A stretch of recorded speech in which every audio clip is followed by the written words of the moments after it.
Welcome to this minisode of Dead Chronicles. We're going to be talking about Tales of Phantasia, which is the first game in a series that Becky and myself who are going to be talking about it, like a lot. And yeah, pretty much. It's interesting going back to the first game of any fairly established series because it's always kind of different than... Well, It is, but I mean, the biggest thing I want to say with this is how familiar it felt.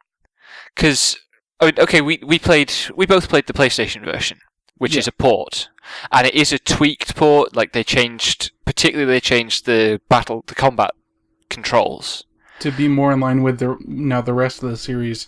At the time, it was just in line with Tales of Destiny.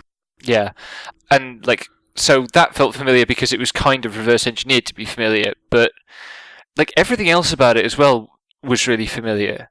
It felt like a Tales game. It didn't feel like a SNES game in the way that going from FF10 to FF4 does. Yeah, and it didn't feel like a prototype for a series like Wild Arms did. Yeah, that's the other big comparison. It's a very fully realized concept. I think that's a good opportunity to kind of talk about the things that define or characterize the Tales franchise, which are, I mean, it's character-focused narrative, and it a lot of the attention to detail work that went into the design of this game is much more about bringing the characters to life. Yeah. And even though it's still sprite work, where there was room to give them a bit more animation, give them a bit more depth, that's in there. Particularly two things. There's the skit system, which is a Tales staple. You have these special interstitial cutscenes where the characters just talk to each other, which are always great and do a lot to bring things to life. And that was the kind of big new feature, I guess, with Tales of Phantasia. And sometimes as well, I want to pick up on just the way the characters move in the cutscenes, which are all in-engine, top-down sprite-work stuff. Every so often you'll notice that, a character hangs back to be with another character that they would rely on or turn to in a moment of stress, or the choice of which characters go forwards is deeper than just all the party go forwards, because that's what happens in the cutscene for the confrontation. Yeah. So it's the spending of detail on that kind of thing, rather than on maybe other elements of narrative or world building or gameplay, that I think was what made it feel familiar to me. Yeah, I think the biggest barrier that I had for feeling comfortable with the game was the battle system tweaks that got fixed in the PlayStation 1 version. But past that, it's the same, I think, sort of detail for a different era that you see in Symphonia or Abyss or Xillia 2 or Zestiria. It's just that, but for an era between the SNES and PlayStation 1 instead of PS3 and PS4. Yeah, definitely. I mean, there's a definite... You can tell that they've iterated. And they've iterated really well and really productively, but the core thing that they're iterating on has stayed pretty constant. So it's really nice to play this thing and just kind of feel at home. Yeah. It's a very emotionally sensitive game to be in, and right from the start, it's just it takes every emotional situation a little bit more seriously than other Tales games, than other JRPGs, I think. Yeah, and it was... I hesitate to say it made me feel nostalgic, but it made me feel something like nostalgia for a game I'd never played. And the other thing is, some of that nostalgia comes from the relationship of this game to Tales of Symphonia, which I don't think we want to get too spoilery with, maybe. Yeah. But, I can go into some, minor beats that happen. You know Symphonia better than I do, so you go ahead. So basically the game starts off with you in a village. You go into a forest, which is a thing that happens a lot, obviously. But you go into a forest, and you go back to the village, and your village is destroyed.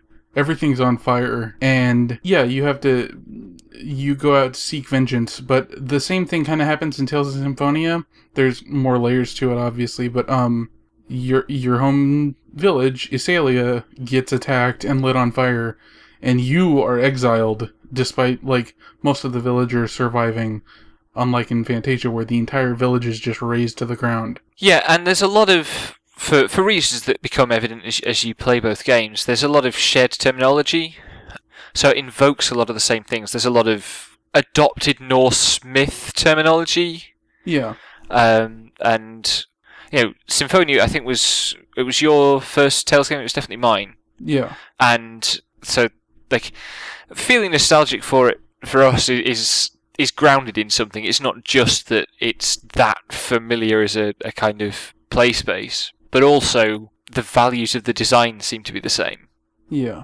There's also a bunch of parallels that aren't necessarily spoilers, like the optional character who is a ninja from the Fujibayashi family, and she's a klutz, and she gets caught up in traps and stuff, similar to Shia Yes. Fujibayashi in Tales of Symphonia, who isn't an optional party member, but also some of the locations are the same.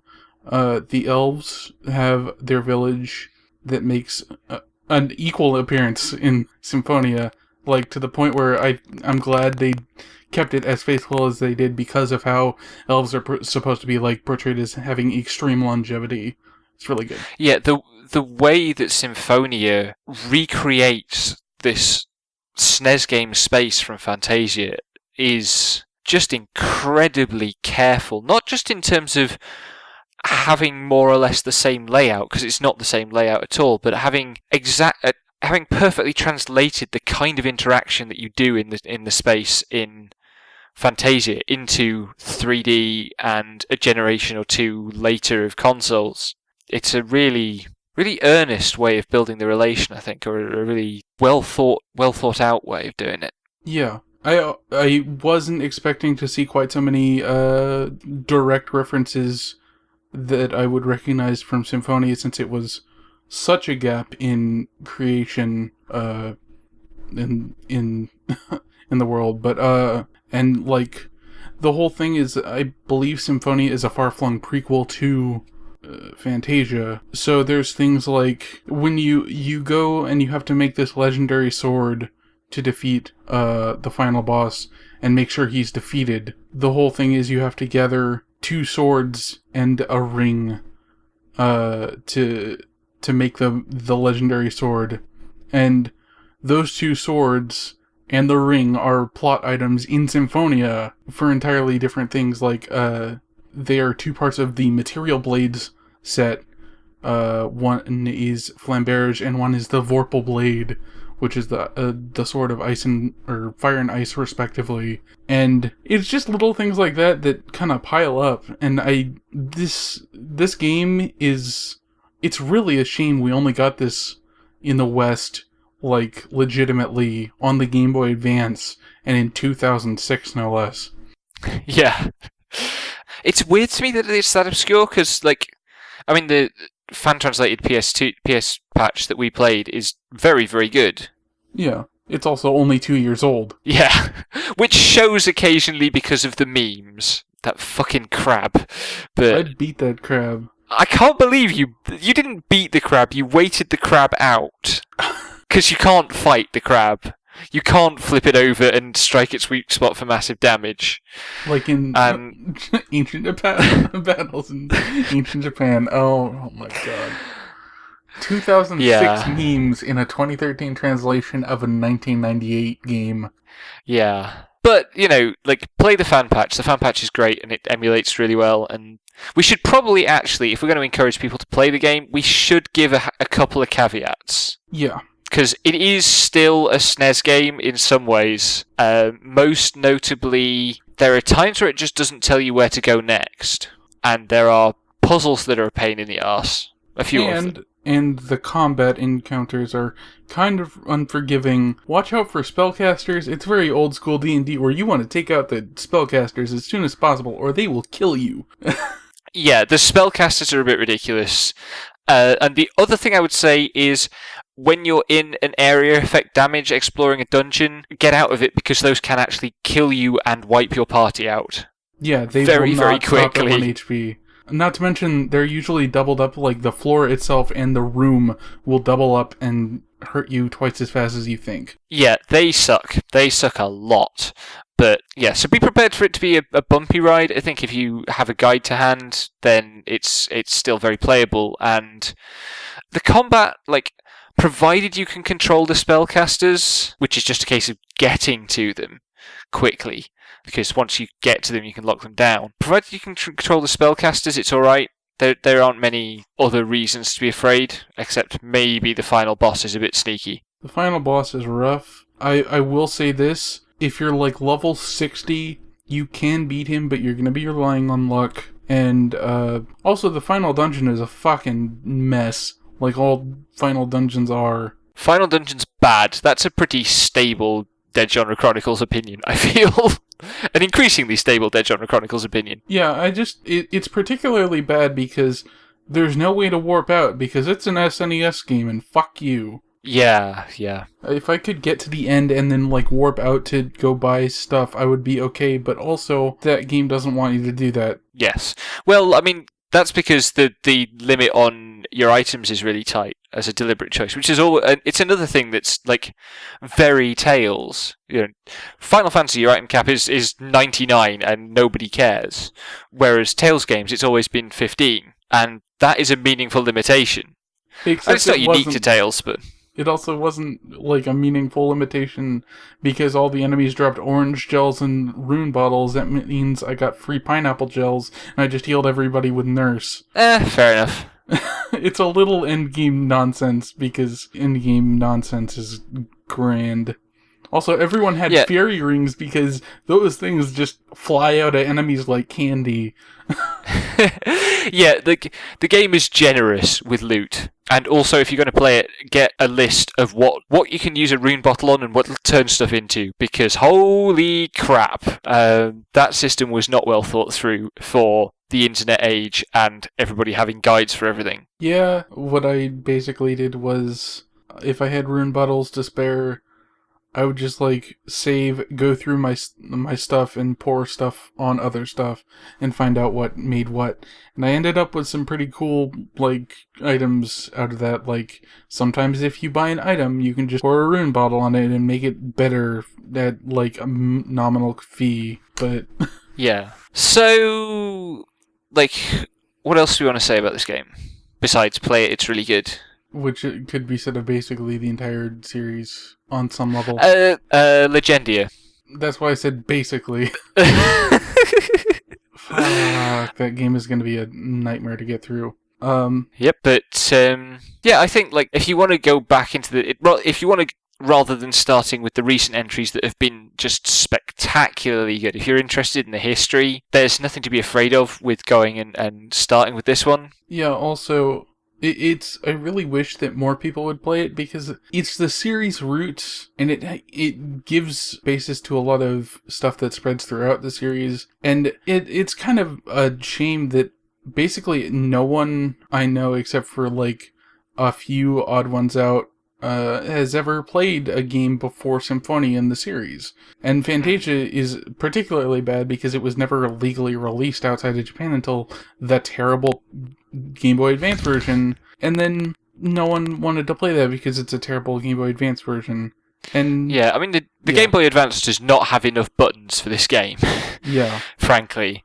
Also, like, Tales games are... Yeah. Sorry. I was just gonna say that there's a reason that even in fucking Tales of Vesperia, when you play as Rita and fight Daus in the Colosseum, if you use indignation, they do the whole bit with the indignation at the beginning of the game, because the makers of this series really love their roots. And people get mad that Zestiria is doing something that wasn't, like, Symphonia or Vesperia, and I would consider Phantasia closer to Zestiria than most of the other games I've played in the series. And I like them both. And it shows that, honestly, the love for the first game permeates. Even, like, Xillia 2 had Kless as an optional boss, and Mint was there, and it's just like, wow, that's really cool. They must love this game. Yeah, and it's... like, it's not just a love that you feel, it's also an understanding. Like, you can tell that the people making Tales games now understand the core of what works about this formula. They understand how to write scenes that take emotions seriously without being overwrought and that are kind to the characters. They understand how to pace a story to be something more interesting than just the difficulty curve of a video game. Normally, there are a few exceptions to that, but there's a lot of attention paid to emotionality and heart with these games, and that resonates all the way back to this one. Mm-hmm. This is a much better SNES game than Chrono Trigger, and it's a better game with time travel than Chrono Trigger. Fucking fight me, nerds. That's definitely the closer right there. I think that's a good spot to leave it. Yeah, on that note, hey, have you heard? JRPGs are dead. .fyi. That's where we're at now. Check out the website. Check out the website. It's got all links to all our stuff. We're doing more Let's Plays and lots of stuff. And more Dead Genre Chronicles, because someone has to write about this dying, dead, and rotting hunk of data.